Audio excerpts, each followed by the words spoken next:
Alô, amigos e amigas, esse é o programa Agenda Econômica que hoje vai analisar o desempenho da economia brasileira. Nosso convidado é o Dr. Gerson Gomes, que é diretor do Centro de Gestão e Estudos Estratégicos, um órgão vinculado ao Ministério da Ciência, Tecnologia e Inovação, a quem dou as boas-vindas aqui. Nos últimos anos, a política econômica brasileira tem sido alvo constante de críticas por parte do mercado financeiro e da mídia internacional. Eles alegam, por exemplo, que a inflação é alta e que o país vive momentos de desequilíbrio fiscal.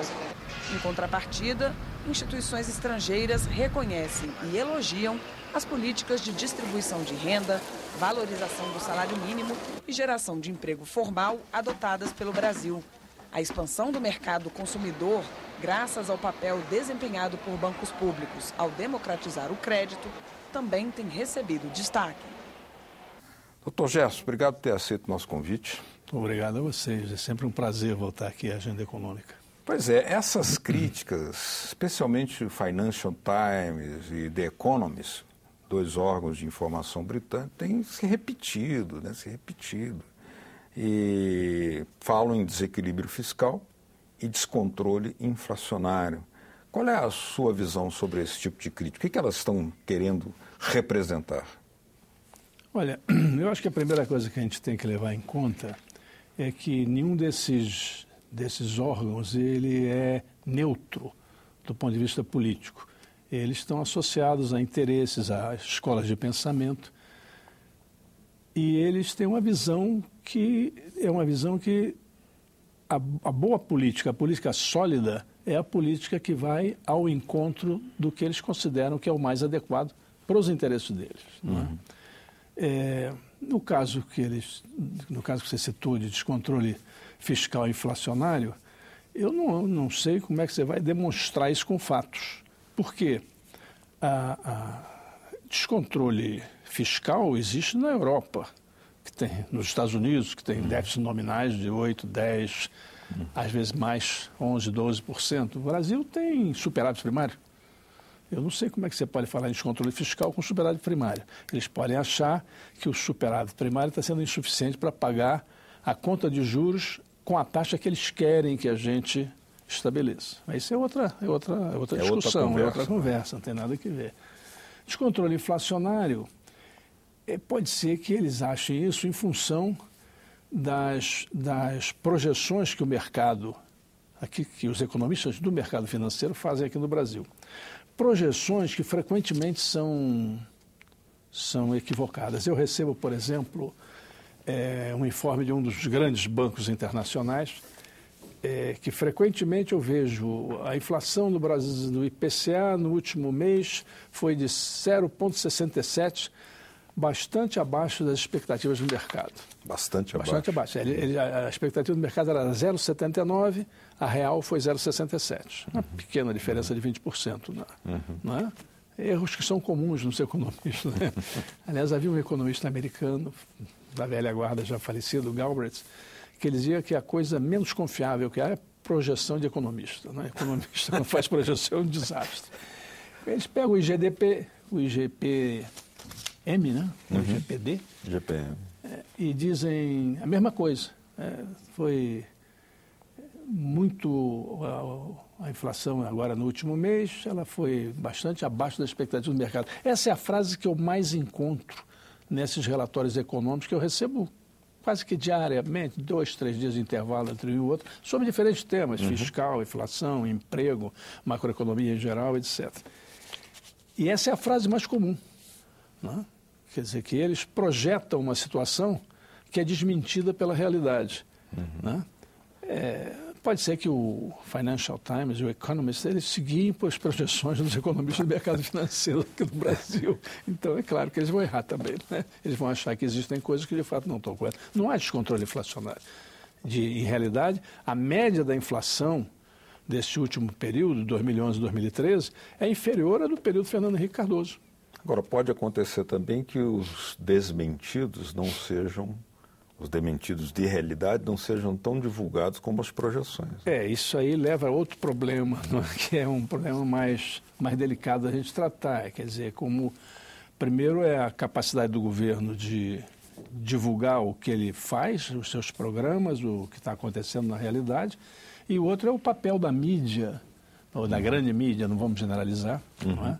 O papel da grande mídia como veículo de informação. Eu acho que as duas coisas vão muito mal. Tanto a capacidade do governo de informar, quanto a qualidade da informação que a grande mídia dá, que geralmente ela ecoa as previsões dos economistas do mercado financeiro. Tanto que você pega alguns, inclusive a mídia escrita, né, da imprensa, de certo prestígio, etc., inclusive com uma aura de neutralidade, que quando falo, os economistas acham que a opinião dos economistas... Você vai ver quem são os economistas, são todos de agências financeiras ou de bancos. Coisa que me deixa profundamente deprimido, porque eu não sou nem de agência financeira, nem de banco, e sou economista. Mas às vezes talvez seja necessário também avisar o Banco Central, que considera muito esses boletins que andam por aí. Né? Ele seguia, que é uma coisa meio engraçada, né? Isso leva a uma outra questão que eu acho que a gente vai tocar em algum momento também, que é sobre a independência do Banco Central. As projeções do Banco Central, ele faz com base nas projeções do mercado. Ele reúne lá os 5 mais importantes, os 10 mais importantes, os dealers, não sei quanto, e faz as suas projeções. Vê qual é o sentir do mercado, e aí diz, bom, então isso é a expectativa. Só que pode ocorrer, né, e às vezes ocorre, que a chamada expectativa que falseia a realidade acaba se transformando numa profecia autorrealizada.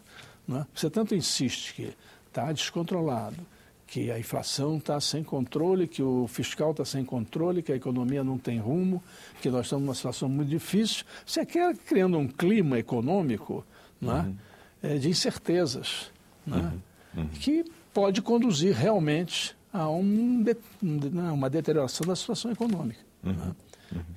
Por meros fatores de natureza psicológica, digamos assim. Principalmente, né? Assustando investidores potenciais. Exatamente. Isso ocorre com frequência. O investidor, se vê que o quadro para frente é um quadro que ele vê com incertezas, no sentido que ele não sabe o que é que vai dar, não é? Ou com algumas tendências que são frequentemente colocadas na mídia, de que o mercado não vai se expandir, que o modelo de consumo já se esgotou, etc., etc., né?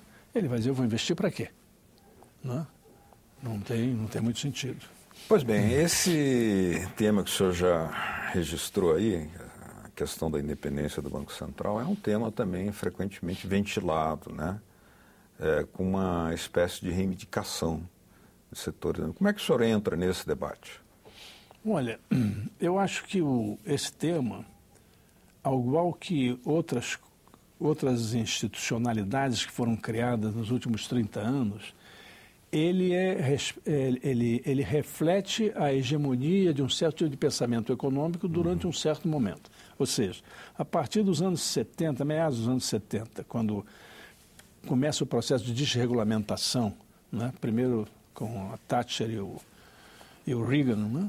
E posteriormente isso vai se generalizando via os organismos multilaterais, como o Banco Mundial e o FMI, você tem um período aí de 30 anos, mais ou menos, que é um período um ciclo liberal, no seu sentido teórico, histórico mais estrito, né? Anos 80, por aí, né? Começa em 75, mais ou menos, né? A reação, quando os Estados Unidos aumentam a taxa de juros, já no final dos anos 70, aquele salto, aquela alavancada que aumentou a nossa dívida sem ter entrado um centavo aqui, né?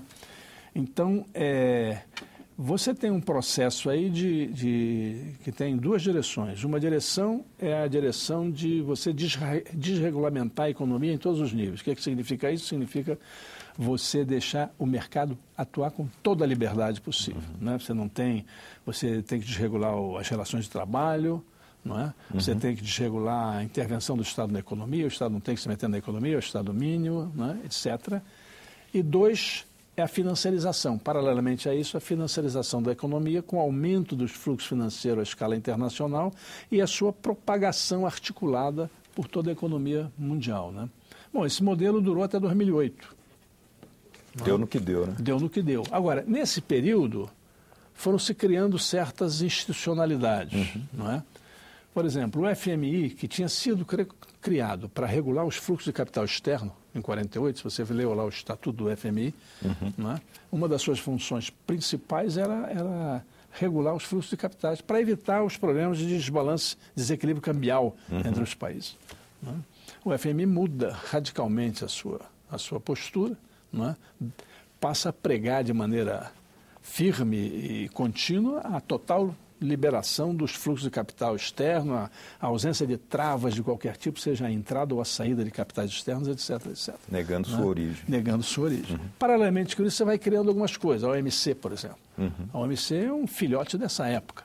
Né? Ela vem para regular a favor dos países desenvolvidos a liberalização dos fluxos de comércio. Né? É isso que ela faz. Ela criou regras. Hoje você está amarrado. Tem uma série de coisas que você não pode fazer, não, porque a OMC... Né? E ela foi criada com essa intenção.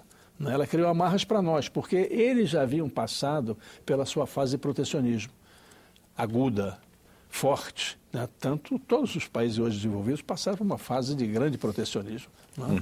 Para construir o que eles construíram, o que eles são hoje.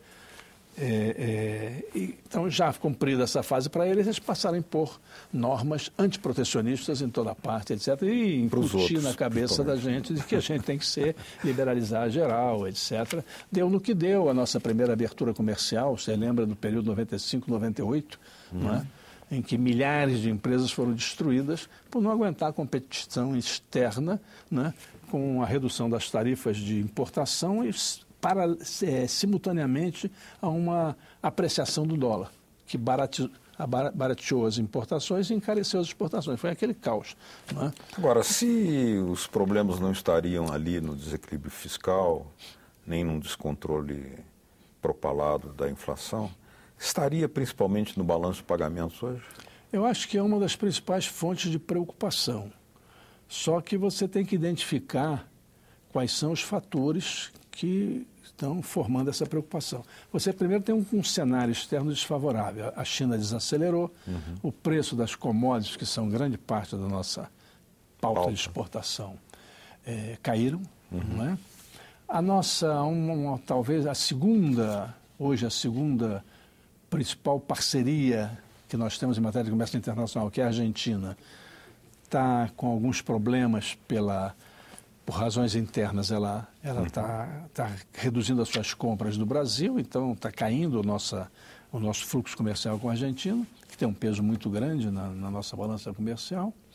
Né? Então você tem uma série deixa eu agregar um que eu ia esquecendo. A China, ela invadiu alguns redutos nossos de exportação de manufaturados. Ela está competindo conosco na América Latina, os dois grandes mercados de nossa manufatura, os Estados Unidos e a América Latina. Porque o mercado europeu ele importa basicamente, não é que não importe manufaturas, mas basicamente o que ele importa são matérias-primas. Então, digamos, o quadro externo da nossa relação de comércio, ele tem que ser olhado com cuidado e devem ser tomadas medidas para estimular as exportações. Como é que a gente enfrenta esse cenário desfavorável? Nós vamos voltar ao tema no segundo bloco. Então, pronto.